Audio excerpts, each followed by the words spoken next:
Mrs. Dud's Sister by Josephine Daskam. Copyright 1903 by Charles Scribner's Sons. They were having tea on the terrace. As Varian strolled up to the group, he wished that Hunter could see the picture they made. Hunter, who had not been in America for 30 years, and who had been so honestly surprised when Varian had spoken of Mrs. Dud's pretty maids. She always had pretty ones, even to the cook's third assistant. Maids? Maids? It used to be help, he had protested. You don't mean to say they have waitresses in Binghamville now? Varian had despaired of giving him any idea. Come over and see Mrs. Dud, he had urged. And do her portrait. We've moved on since you left us, you know. She's a wonder, she really is. When you remember how she used to carry her father's dinner to the store Saturday afternoons. And now I suppose she sports real Mechlin on her cap, assented Hunter, anxious to show how perfectly he caught the situation. Varian had roared helplessly. Cap? Cap? He had moaned finally. Oh, my sainted granny! Cap! My poor fellow, your view of Binghamville must be like the old maps of Africa in the green geography, that said desert and interior and savage tribes from time to time. I should like awfully to see Mrs. Dud in a cap. Hunter had looked puzzled. But dear me! She might very well wear one, I should think, he had murmured defensively. I don't wish to be invidious, but surely Lizzie must be, let's see, 80, 90, why, she must be between 45 and 50 now. Varian had waved his hand dramatically. Nobody considers Mrs. Dud and time in the same breath. If you could see her in her golf rig, or on a horse, she even sheds a luster on the rest of us. I forget my rheumatism. But Hunter, retreating behind his determination to avoid a second seasickness, it might have been sincere, nobody ever knew, had stayed in Florence, and Varian had been obliged to come without him to the house party. On a straw cushion, a cup in her strong white hand, a bunch of adoring young girls at her feet, sat Mrs. Dud. Rosy and firm-cheeked, crisp and stiff white duck, deliriously contrasted with her fluffy Parisian parasol, she scorned the softening ruffles of her presumable contemporaries. Her delicately squared chin, for the most part held high, showed a straight white collar under a throat only a little fuller than the girlish ones all around her. Old Dudley himself strolled about the group, gossiping here and there with some pretty woman, sending the grave servants from one to another with some particularly desirable sandwich. Rubbing it in, as he said to the men who had failed to touch his score on the links, tantalizingly uncertain as to which one of the young women he would invite to lead the cotillion with him at the club dance that week. None of the young men could take his place at that, as they themselves enviously admitted. What a well-matched couple it was! What a lot they got out of life! Varian walked quietly by the group, to enjoy better the pretty, modish picture they made. Their quick chatter, their bursts of laughter, the sweet faint odor of the tea, the gay dresses and light flannels, with the quiet, somberly attired servants to add tone, all gave him, fresh from Hunter's quick sense of the effective, an appreciation that gained force from his separateness. He walked farther away to get a different point of view. He was out of any path now, and suddenly, hardly beyond reach of their voices, he found himself in a part of the grounds he had never approached before. A thick high hedge shut in a kind of court at the side and back of the great house, and a solid wooden door, carefully matched to its green, left open by accident, showed a picture so out of line with the succession of vivid scenes that dazzled the visitor at Wilton Bluffs that he stopped involuntarily. The rectangle was carpeted with the characteristic emerald turf of the place, divided by intersecting red brick paths into 4 regular squares. In the farther corner of each of these a trim green clothes tree was planted, all abloom with snowy fringed napkins that shone dazzling white against the hedge. One of the squares was a neat little kitchen garden. Parsley was there in plenty, and other vaguely familiar green things, curly-leaved and spear-pointed. A warm gust of wind brought mint to his nostrils. A second plot held a small crab-apple tree covered with pink and orange globes. A great tortoise-shell cat with 2 kittens ornamented the third, and in the middle of the fourth, beside a small wooden table, a woman sat with her back toward the intruder. On the table were 1 or 2 tin boxes and a yellow earthen dish. In her left hand, raised to the shoulder level, was a tall, thin bottle, from which an amber fluid dripped in an almost imperceptibly thin stream. Her right arm stirred vigorously. She was a middle-aged woman with lightly grayed hair, a kind of premonitory powdering. Over her full skirt of lavender-striped cotton stuff fell a broad, competent white apron.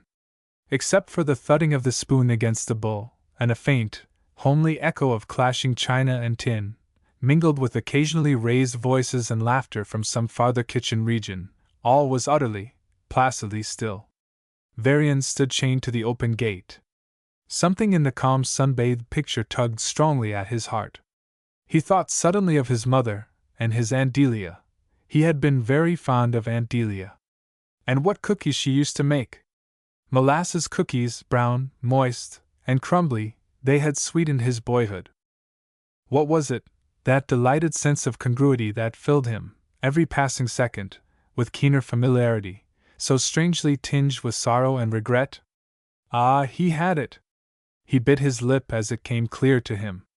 His little namesake nephew, dead at 8 years old, and dear as only a dearly loved child can be, had delighted greatly in the Kate Greenaway pictures that came in painting books, with colored prints on alternate pages and corresponding outlines on the others.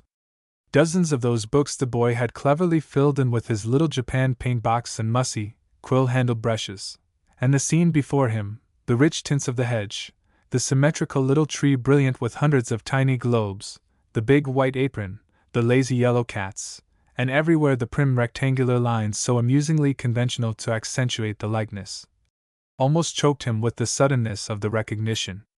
They must have colored that very picture a dozen times, Tommy and he. Half unconsciously he rested his arms on the top of the gate, and drifted into reverie.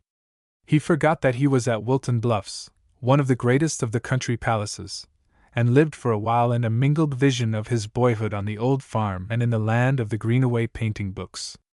Suddenly a door opened into the green. A housemaid advanced to the table, bearing in both red hands a long tray covered with a napkin. On the napkin lay, heaped in rich confusion, a great pile of spicy, smoking brown cookies. "They're just out o' the oven," she began, but Varian could contain himself no longer. He could not be deceived, he would have known those cookies in the desert of Sahara. He crossed the little plot in 3 long steps, and faced the astonished maid. "I beg your pardon," he said firmly, "but it is very necessary that I should have one of those cookies. I hope you can spare one?" She giggled convulsively. I guess you can, sir," she murmured, laying down the tray and retreating toward the house door. Varian faced the older woman, and with hat still in hand, instinctively bowed lower, for this was no housekeeper, he was sure of that. Even as she met his eyes a great flood of pink rushed to her smooth forehead, and she dropped her lids as she bowed slightly. He reflected irrelevantly that he had never seen Mrs. Dudley blush in his life. "You are very welcome to all you wish, I am sure," she said graciously. I didn't know anyone like them but me. I always have them made for me. I taught her the rule. I always call them." She laughed nervously, and it dawned on him that this woman was really shy and talking against time, as they said. "I always call them Aunt Delia's cookies, they—" "Aunt Delia's cookies!" he interrupted. "What Aunt Delia?" "Aunt Delia Parmenter," she returned, a little surprised, evidently, at this stranger, who, with a straw sailor hat in one hand and a warm molasses cookie in the other, stared so intently at her. "She wasn't really my aunt, of course." "But she was mine!" he burst out. "And these are her cookies, and no mistake." "Who are you?" Again she flushed, but more lightly. "I am Miss Redding," she said with a gentle dignity. "Mrs. Wilton's sister." He stared at her vaguely. "Mrs. Wilton, oh! You're her sister? I didn't know." He stopped abruptly. As his confusion grew, her own faded away. "You didn't know she had one?" she asked, almost mischievously. "I didn't know you were here." He recovered himself. "You've never been with Mrs. Dudd before, have you?" "No, not here when there was company," she said. He hardly noticed the words. His mind was groping among past histories. Her sister, he muttered. Why then, with an illuminating smile, I used to go to school with you. I'm Tom Varian. She smiled and held out her hand. I'm very glad to see you, she said cordially. Won't you? She looked about for a chair, but he dropped on the grass at her feet. You've changed since we met last, he remarked, biting into his cookie. She looked at his bronzed face and thick silvered hair and nodded thoughtfully. I was 6 years old then, she said. And you were one of the big boys, you were 14. That's a long while, he suggested laughingly. It is 36 years, she replied simply. He winced. His associates were not accustomed to be so scrupulously accurate. It seemed indecently long ago. And yet there was a certain charm, now one faced it, a quaint halo of interest. You used to hand me water in a tin dipper, he said. She nodded. Yes, that was for a reward, when I was good, she said seriously. I could hand the water to the big boys. I was very proud of it. You drank a great deal. He chuckled. I was born thirsty, he acknowledged. By George, how it comes back! I can see it now, that schoolhouse. Funny little red thing, remember how it looked? Big shelf around the sides for a desk, and another under that for the books. Bench all round the room to sit on, and we just swapped our legs over and faced round to recite. And carved, Lord! I don't believe there was an inch of the wood, all told, that was clear. I nearly cut my thumb off there, one day. One of the big girls fainted away, she added, and they laid her on the floor and told me to bring a dipper of water, but my hand shook so I spilled it all over my apron, and she came to before we got more. I was very timid. He began on another cookie. Did you have 2 pigtails? And striped stockings? He inquired, his eyes fixed reminiscently on the hedge. She nodded softly. And played some game with stones? I can't just remember. It was houses, she reminded him. We little girls used to make little houses, just marked out with stones in squares on the ground, and if you boys felt like it, you'd bring us big flat stones to eat our dinner on. Ah, yes! It all came back to him. And then you'd race off to get flagroot or something and gobble our dinner as we ran. It was fun, all the same, she added. But what a mite you were, to be in school, he said wonderingly. What under heaven did you study? I don't remember at all, she confessed. But I suppose I spelled. Do you remember the spelling matches? And how you big ones wanted to leave off head? He chuckled. I should say I did. And sometimes the greatest idiot would leave off head because there wasn't any more time. It was maddening. He munched in silence for a while, and she did not dream of interrupting. In the winter, though, George. But it was cold. We used to positively swim through the drifts. I tell you, there aren't any such snows now. How did you get there? I only went in the summer, she said. And I used to come in all stained with the berries I ate along the way. It was dreadful. She grew stern, as if addressing the little girl in striped stockings and pigtails. The way I ate berries! I used to eat the bushes clean on the way to school. She had got over her first shyness, and had gained time to realize her big apron, which she hastily untied. He caught the motion and protested. No, no! Keep it on! I haven't seen a woman, a lady, in an apron for years. Please keep it on. And do go on with the mess in the dish. The mess, she bent her brows reprovingly. It's mayonnaise sauce. But I don't think. He jumped up to put the bowl in her lap. A sudden twinge in his knee wrung an involuntary groan from him. He walked a little stiffly toward her. You have rheumatism. And you sat all the time on that damp grass, she cried reproachfully. I thought at first it was the craziest thing to do, but I didn't dare say so. He ignored the charge but smiled at the confession. And now you're not afraid? She blushed again. It was very becoming. It seems foolish to act like strangers when it's been so long, we remember so well. She sighed a little. He studied her face, so like her sister's and so utterly different. The same gray eyes, but calm and drooped, the same clear white skin, but a fuller, yes, a more matronly face, a riper, sweeter, more restful curve. The soft dark shadows that accentuated Mrs. Dudley's eyes were lacking. A group of tiny wrinkles at the corners gave her instead a pleasant, humorous regard that her sister's literal directness missed utterly. Nervous under his scrutiny, she rose hastily, and before he could prevent her she had brought him a roomy armchair from the house. "At our age there's no use in running risks," she said simply. "You ought not to sit on the grass. Leave that for the young folks." Again he winced, but dropped with relief into the chair. "Oh, one must keep up with the procession, you know," he said lightly. She made no reply, and as she lifted the bottle and began to beat the yellow mass again, it occurred to him that the remark was exceptionally silly. "Does it have to go in slowly like that, the whole bottleful?" he inquired lazily. She nodded. "Or it curdles," she explained. "The cook sprained his wrist yesterday. He never allows anybody to make the mayonnaise, he can't trust them, and I was glad to do it for him. He says mine is as good as his. Did you ever see him?" "Well, no," Varian returned. "But he doesn't need to be seen to be appreciated." A strange suspicion crept over him. "Do you often, do you do much, how is it that you—" He could not say it properly. Was it possible that Mrs. Dudd, it was unworthy of her? She caught his meaning, and her cool gray eyes met his with their uncompromising directness. He seemed convicted of unnecessary shuffling. "Oh, Lizzie asked me not to do anything," she said quietly.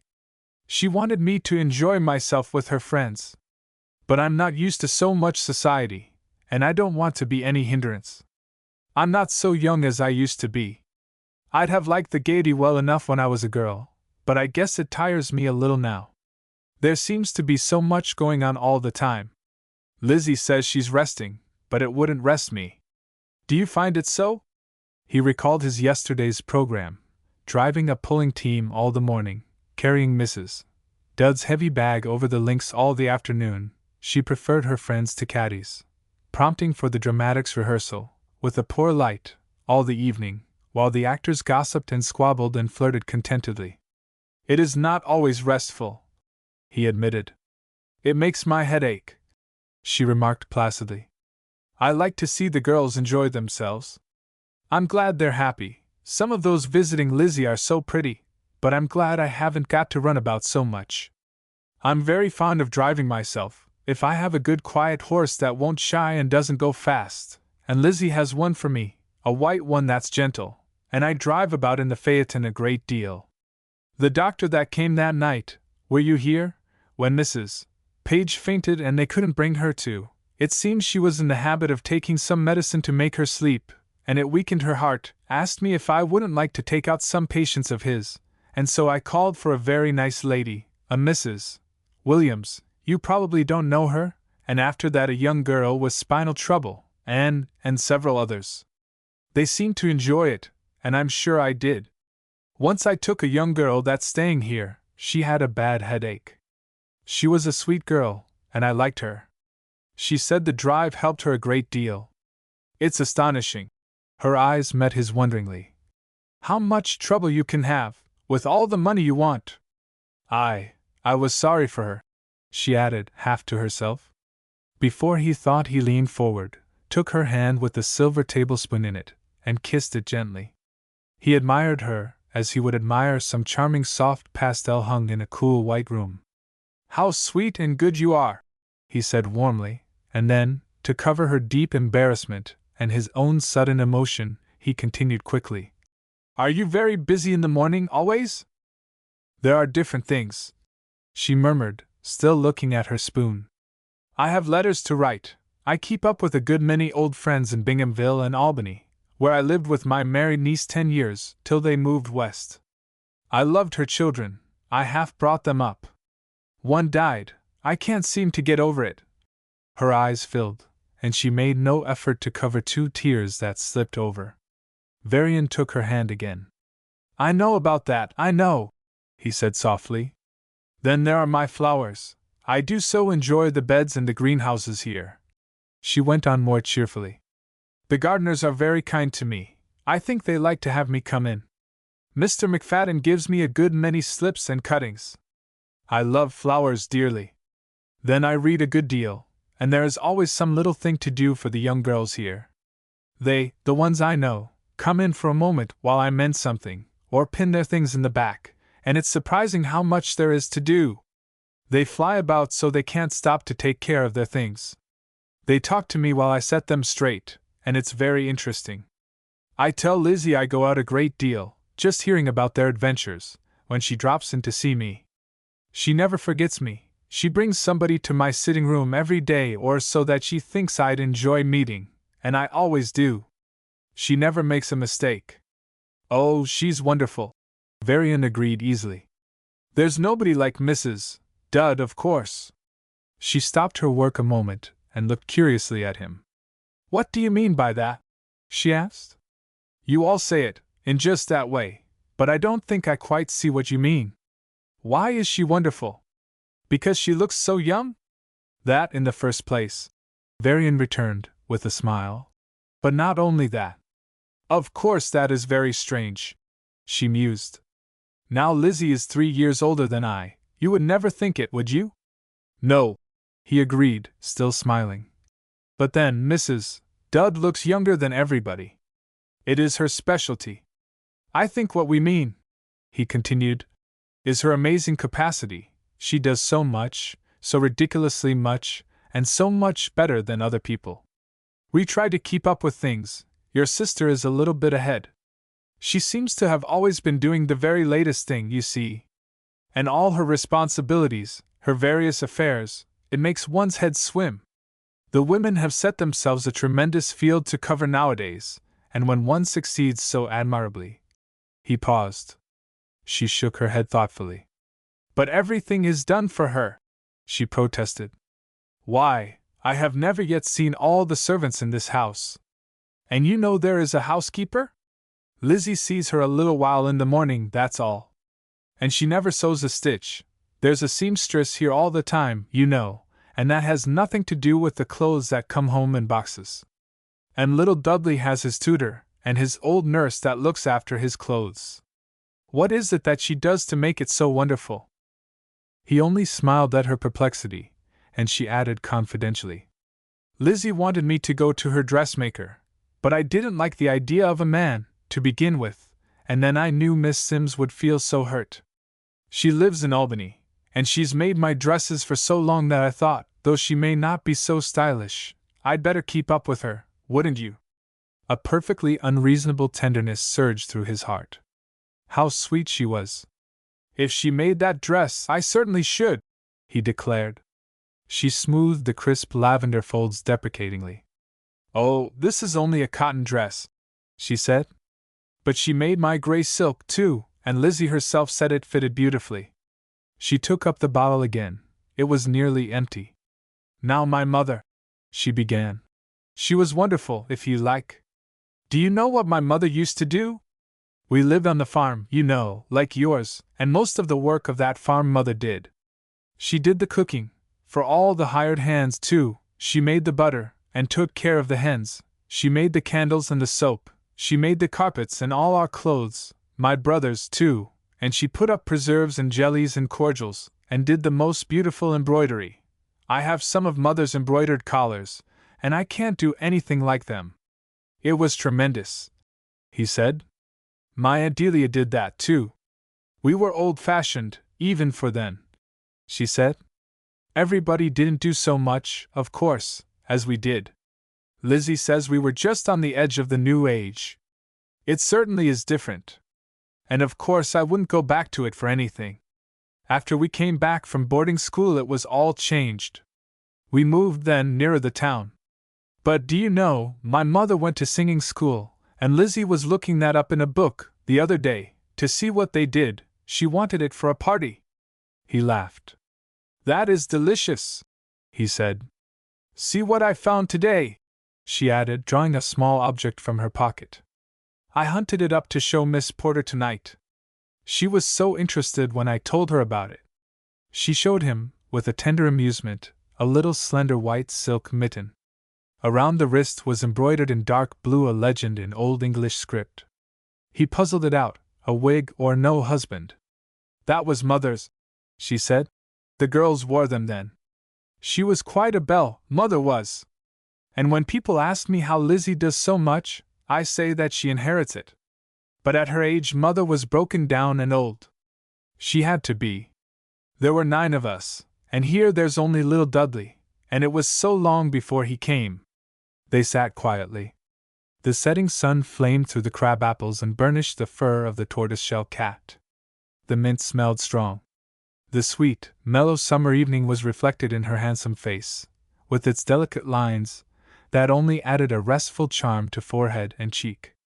He had no need to talk. It was very, very pleasant sitting there. A maid came out to get the mayonnaise, and the spell was broken. He took out his watch. Just time to dress, he sighed. Will you be here again? We must talk old times once more. She smiled and seemed to assent, but her eyes were not on him. She was still in a reverie. He walked softly away. She seemed hardly to notice him, and his last backward glance found the quiet of the picture unbroken. Again it was a page from the Greenaway book. He reached the terrace. Laughter and applause from the piazza caught his ear. Fresh from the atmosphere he had left, he stared in amazement at the scene before him. Swift figures were scudding from one to another of the 4 great elms that marked out a natural rectangle on the smooth side lawn. Puss! Puss! Here, Puss! A high voice called, and a tall, slender girl in a swish of lace and pink draperies rushed across one side of the square. A portly trousered figure essayed to gain the tree she had left, but a romping girl in white caught him easily, while Mrs. Dudd, the tail of her gown thrown over her arm, skimmed triumphantly across to her partner's tree.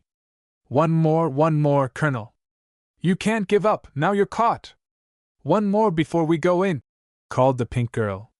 Here's Mr. Varian. Come and help us out, the Colonel's beaten, added Mrs. Dudd.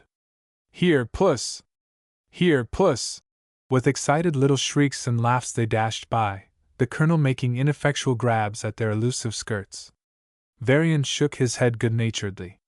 Too late, he called back, and taking pity on the puffing, purple Colonel, he bore him off. Thank God! I'm just about winded. I'd have dropped in my tracks, complained the rescued man, breathing hard as they rounded the shrubbery. In the corner 2 figures, half seen in the dark, leaned toward each other an imperceptible moment. The Colonel laughed contentedly. When I see that sort of thing, I think we've made a mistake, Varian? He said, half serious. It's a poor job, getting old alone. Live at the club, visit here and there, make yourself agreeable to get asked again, nobody to care if you're sick, always play the other fellow's game, little monotonous after a while, eh? Varian nodded. Right enough, he said. Different ending to their route, suggested the Colonel, jerking his elbow back toward the 2 in the shrubbery. That's it. The answer was laconic, but the pictures that swept through his brain took on a precision and color that half frightened him. He had no idea how frequently he dropped in at the little court behind the hedge after that. Sometimes he sat and mused alone there. More than once he took a surreptitious afternoon nap. He developed a dormant fancy for gardening, and walked with his new old friend contentedly among the deserted garden paths. He studied her hair especially, wondering why it was that the little tender flecks of white attracted him so. At dinner he secretly tried to rouse in himself the same desire to stroke the gleaming silver fleece, high-dressed, puffed, and ornamented with jet, of the woman opposite him, whose hair, somewhat prematurely turned snowy, had won her a great vogue among her friends. But he never succeeded. She was absolutely too effective. She turned the simplest gathering to a fancy dress ball, he decided.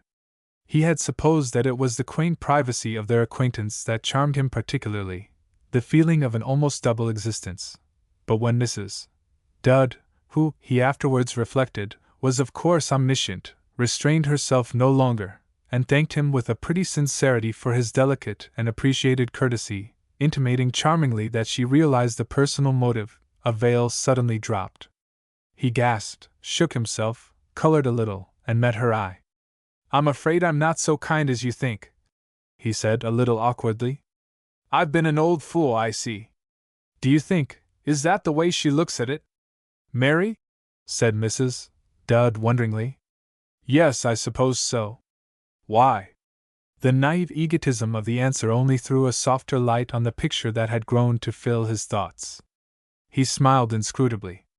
Because in that case it is due to her to undeceive her, he said. I am glad I have entertained her. I should like to have the opportunity to do so indefinitely. Do you think there's a chance for me? What on earth do you mean? Asked his hostess, in unassumed stupefaction. I mean, do you think she would marry me? Varian brought out plumply. Was there ever anybody else? For one instant Mrs. Dudd lost her poise. In her eyes he almost saw more than she meant. The sheer, flat blow of it leveled her for a breath to the plane of other and ordinary women. But even as he thought it, it was gone. She put out her hand, she smiled, she shook her finger at him.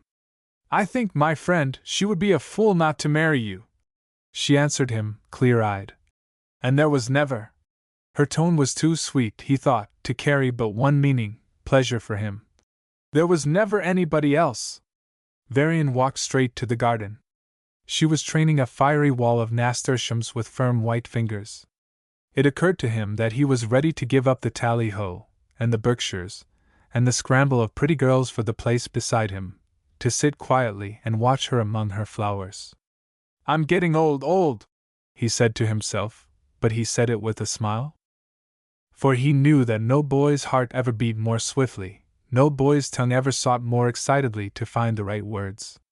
But when he faced her a little doubt chilled him. She was so calm and complete, in her sunny, busy, balanced life, that he feared to disturb that sweet placidity. With an undercurrent of fear, a sudden realization that he had no more the blessed egotism of youth to drive him on, he walked beside her, outwardly content, at heart a little solitary. At some light question he turned and faced her. You could not have all the greenhouses, but there could be plenty of flowers, he said pleadingly. Flowers? Where? She asked. Wherever we lived, he answered. And oh, Mary, I think we could be happy together. Don't say no, as she shrank a little. Don't, Mary, for heaven's sake. I care too much, I care terribly. I am too old a man to care so much and lose. There, my dear girl, never mind. I can bear it, of course. Only I didn't know I'd planned it all out so, but never mind. I was going to have a bay window full of. He turned away from her for a moment. But her hand was on his arm. We can plan it out together, she said. He knew how she would blush. He had even dared to think how directly her clear gray eyes would meet his. Her skyness was never hesitation. But he had not dreamed how soft her hair could be,